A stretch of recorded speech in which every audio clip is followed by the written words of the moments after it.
Kontestasi pemilihan kepala daerah, pilkada terus memanas. Sejumlah daerah dengan jumlah pemilih terbesar, seperti Jawa Timur, Jakarta, hingga Jawa Tengah menjadi wilayah perebutan partai politik dalam mengusung jagoannya. Tidak adanya petahana gubernur, pemilihan gubernur Jawa Tengah menjadi salah satu yang penting dan menarik untuk diamati.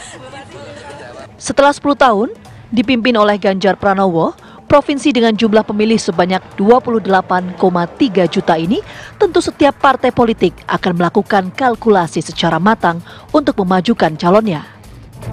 Sementara itu, lembaga survei mulai mempublikasikan nama-nama calon pemimpin daerah yang memiliki modal elektabilitas dalam bertarung pada pilkada November mendatang.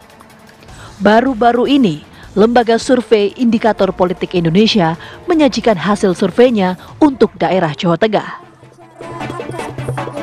Hasil survei Indikator Politik Indonesia mencoba mengerucutkan menjadi 10 nama calon gubernur Jawa Tengah kepada responden, dan hasilnya nama Kaisang Pangarep, putra bungsu dari Presiden Joko Widodo, masuk di papan atas perolehan elektabilitas sebesar 22,8%. Disusul Irjen Ahmad Lutfi 18,7%, Taj Yassin Maimun 12,7%, Bambang Wuryanto 9,1%, Diko Ganinduto 6,5%, Sudaryono 4%, M. Yusuf Kudlori 3,5%, Hendrar Prihadi 2,5%, Abdul Wahid 2,2%, dan Sudirman Said 1,7%.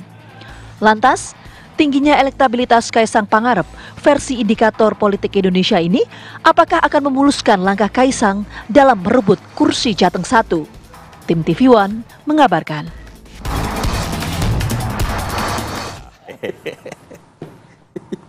Ya, menarik sekali ya berbicara mengenai Pilkada Jawa Tengah. Ternyata ada nama Kaisang Pangarep di situ dan cukup tinggi elektabilitasnya. Ya, betul. Nah, kita akan coba membahas ya apa yang membuat nama ini kemudian melejit begitu.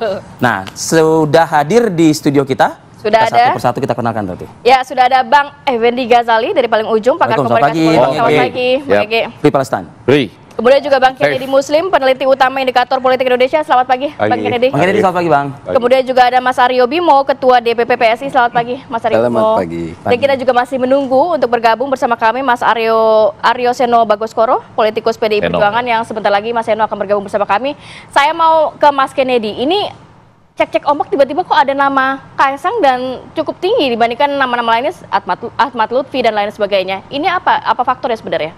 Ya, ini survei kami kan merekam dinamika terakhir terkait dengan kontestasi pilkada di Jateng, dan nama Kaisang secara mengejutkan muncul di top of mind. Sangat mengejutkan. Ini metodenya baik? Enggak, tatap muka. Survei tatap muka di tanggal 10 sampai 17 Juni kalau nggak salah. Terus memang bisa dijelaskan secara rasional karena kepuasan terhadap Pak Jokowi yang masih sangat tinggi, mencapai 85%. 85,2 ya? Ya, jadi tertinggi di dunia. Approval rate-nya itu ya? Di Jawa Tengah? Tertinggi di dunia. Apa seluruh Indonesia? Enggak, untuk di Jawa Tengah. Di Jawa Tengah maksudnya. Okay. Jadi karena konteks itulah, dan apalagi kan selama 2 bulan terakhir nama Kaisang sering disebut di media-media seperti televisi. Gitu. Jakarta. Meskipun itu dibicarakan untuk konteks Jakarta, tapi kan kolateral efeknya itu bisa ke seluruh Indonesia, bahkan bukan yang mendulang Jawa Tengah gitu ya, yang mendulang Jawa Tengah. saya punya asumsi bahkan Mas Kaisang sendiri pun juga tidak mengira mungkin namanya akan punya elektabilitas cukup moncer gitu di Jawa Tengah gitu loh. Tapi itu seperti tadi saya bilang, balik lagi itu bisa diasosiasikan karena kepuasan terhadap Pak Jokowi yang sangat tinggi. Oleh karena itu Mas Kaisang sebagai representasi dari keluarga Jokowi di Jawa Tengah akhirnya punya elektoral yang sangat kompetitif gitu di sini. Meskipun secara statistik ini tidak berbeda signifikan ya dengan peringkat kedua Pak Ahmad Lutfi yang sudah sangat Kapolda Jawa Tengah bersosialisasi belakangan ini gitu. Itu imbas dari sholat Idul Adha kemarin nggak sih sebetulnya? Ada faktor itu? Ada. Ini ngomong Pak Ahmad Lutfi. Iya. Ya, Pak Ahmad Lutfi kan memang kalau kita ngomong Kaisang tadi ya, yang soal Enggak, yang Ahmad Lutfi maksud Oh, saya. iya, iya. Ya kan? Yang Kok bisa nomor 2 gitu loh Bang, bisa bersama nomor Pak 2 Jokowi di gitu. sana, Oke. Ya kan? Pak Ahmad Lutfi kan juga sudah selama 1-2 tahun terakhir kan sangat masif ya, menggelar baliho, Keliling gitu keliling, ya. bertatap muka dengan. Mas kan, tapi kalau kita tahu kan Jawa Tengah ini kandang banteng begitu, dalam pileg kan Ini suaranya pertanyaan terbesar begitu. Tapi ini nggak cukup kuat untuk, apa karena nama dari PDIP belum keluar sehingga nama Kaisang ini cukup moncer saat survei terakhir? Baik lagi, ini kita kalau lihat di pilkada fenomena split ticket voting itu terjadi ya. Jadi pemilihan terhadap figur kandidat yang dianggap kompetitif dalam pilkada itu belum tentu berkolerasi secara linear dengan pilihan partainya gitu. Begitu juga di Jawa Tengah gitu. Meskipun tentu nama-nama ini belum memperhitungkan efek dari mesin partai kalau sudah terkonsolidasi mendekati waktu pendaftaran dan juga penetapan gitu. Kenapa Bambang Urianto nomor 3, Mas Ken? Saya belum ke Bang Ege. Jadi ada nama Ganjar Pranowo loh, padahal sebetulnya.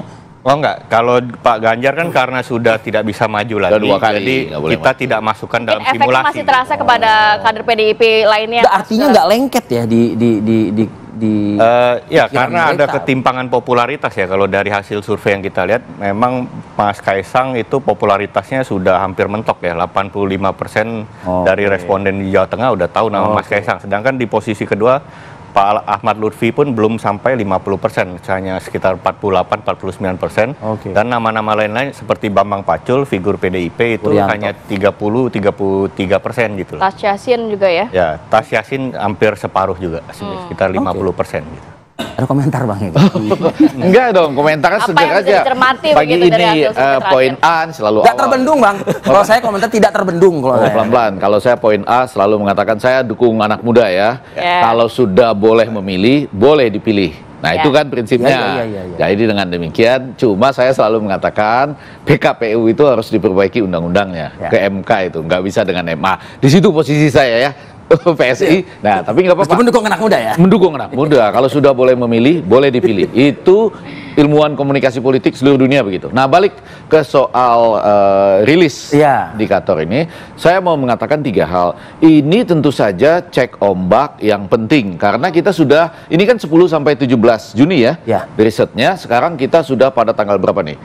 Juli ya. Awal Juli, 8 Juli. Sementara pendaftaran di 27 Agustus nanti. Nah, jadi sudah dekat. Sementara dari hasil mereka agak penting dicatat beberapa hal ya. Saya mencatat yang pertama itu warga Jawa Tengah saja yang tahu akan ada pilkada saja dibandingkan yang tidak tahu lebih tinggi yang tidak tahu. Coba dicek. Itu 52 banding 47. Kalau begitulah. Ada pilkada loh. Ya kan di bulan November. Banyak yang nggak tahu. Oh, ada ya? Ini kita biar kita dudukkan dulu nih.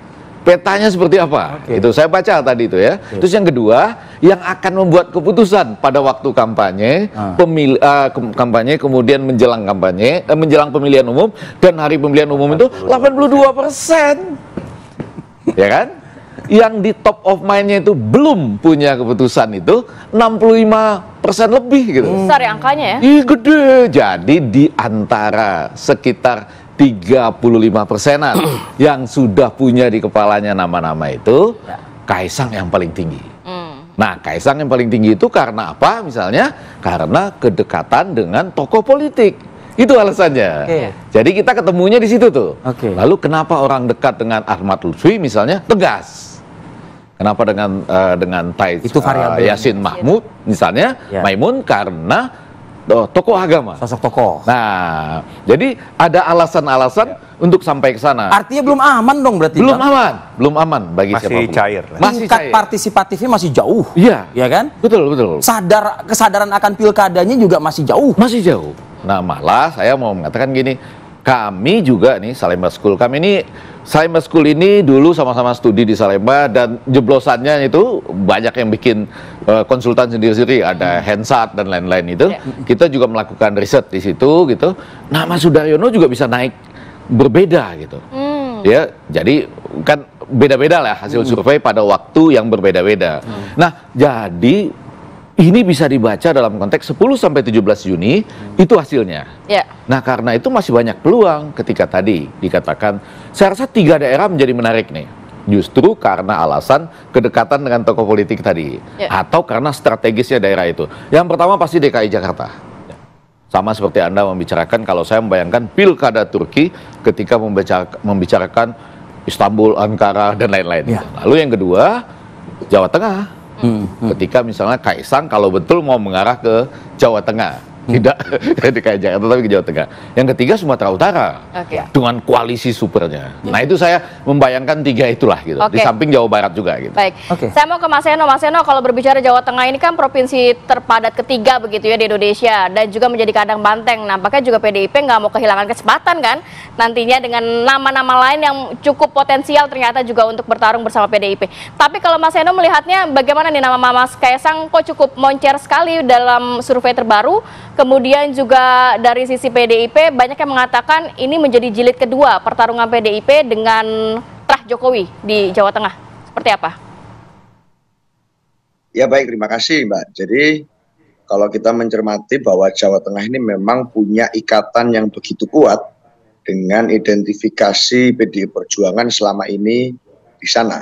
Artinya kami bersyukur bahwa dari tahun ke tahun kami dipercaya untuk memenangkan pemilu di sana, baik secara legislatif maupun eksekutif, yang itu terbukti terus, bahkan di pileg kemarin pun kami masih dipercaya masyarakat Jawa Tengah untuk menjadi partai pemenang. Tapi kami sadar betul bahwa logika pilkada tidak bisa hanya bersandar kepada logika pileg, karena ada multivariabel yang sangat kompleks di situ, dan itu akan terus berdinamika sampai ke hari H pencoblosan nantinya. Apalagi pengalaman pilkada serentak di semua daerah ini adalah pengalaman politik yang baru bagi semua partai politik dan bagi semua tokoh yang akan maju di pilkada, bukan hanya kami. Tentu kami harus sangat cermat dalam melakukan kalkulasi. Apalagi Jawa Tengah ini kan kalau bicara kepemimpinan seringkali melahirkan kepemimpinan baru bagi PDI Perjuangan yang lahir di sana. Baik itu dari kepala daerah misalnya kabupaten kota maupun kepemimpinan di tingkat gubernur. Maka kami sangat cermat sekali dalam menghitung itu, karena pilkada buat kami bukan semata coba-coba, tetapi di Jawa Tengah adalah satu tanggung jawab pada rakyat sebagai salah satu etalase kepemimpinan penting. Nah, pendekatan dalam demokrasi itu kan ada macam-macam. Ada pendekatan demokrasi yang sifatnya adalah demokrasi konsensus. Ada lagi pendekatan demokrasi diskursus. Nah, demokrasi konsensus ini kami agak upayakan untuk tidak kami lakukan. Apalagi bicaranya adalah demokrasi konsensus elit. Nah, di tahapan sekarang ini kan demokrasi konsensus elit. Baru kesepakatan nama-nama di tingkat elit. Baru kira-kira, memunculkan ini, kedekatan dengan tokoh elit tertentu. Dengan pola seperti ini. Dan modelnya masih belum terlalu banyak bicara tentang diskursus kerakyatan. Sedangkan pilkada nanti harusnya tentang kedaulatan rakyat. Siapa yang masyarakat pilih, siapa yang masih suka dengan dekat dengan masyarakat, siapa yang tahu problem masyarakat. Nah, itu butuh waktu. Sehingga kami memerlukan waktu untuk diskursus dan dialektika itu, untuk memastikan pemimpin yang lahir di Jawa Tengah itu pemimpin yang dapat dipertanggungjawabkan dengan baik kualitasnya.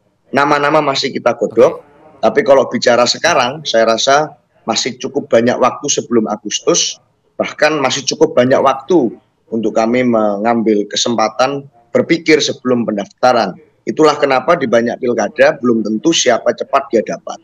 Itu makanya di sejarah sebelumnya banyak nama-nama yang rasanya sering dibicarakan di waktu beberapa minggu sebelum pendaftaran dilakukan, itu belum tentu adalah nama-nama yang muncul di surat suara nantinya. Karena dinamika sangat berkembang dan kita tidak hidup di atas satu ruang hampa politik. Nah, jadi kalau kami masih membaca dengan cermat, tidak mau tergesa-gesa mengikuti tren pembicaraan akhir-akhir ini. Tetapi kami pastikan saat kami sudah ambil keputusan, mesin politik akan bergerak dengan matang untuk mengerucut pada konsolidasi nama. Saya rasa itu. Kami tangkap poin. Ya. Oke, ini PDI Perjuangan aja yang sudah kuat di Jawa Tengah aja masih mikir-mikir. PSI kira-kira langsung nggak ya? Kira-kira nyamber nggak tuh ya kira-kira kalau PSI ya? Usai jeda kita akan coba ulas lebih dalam lagi. Kami akan kembali.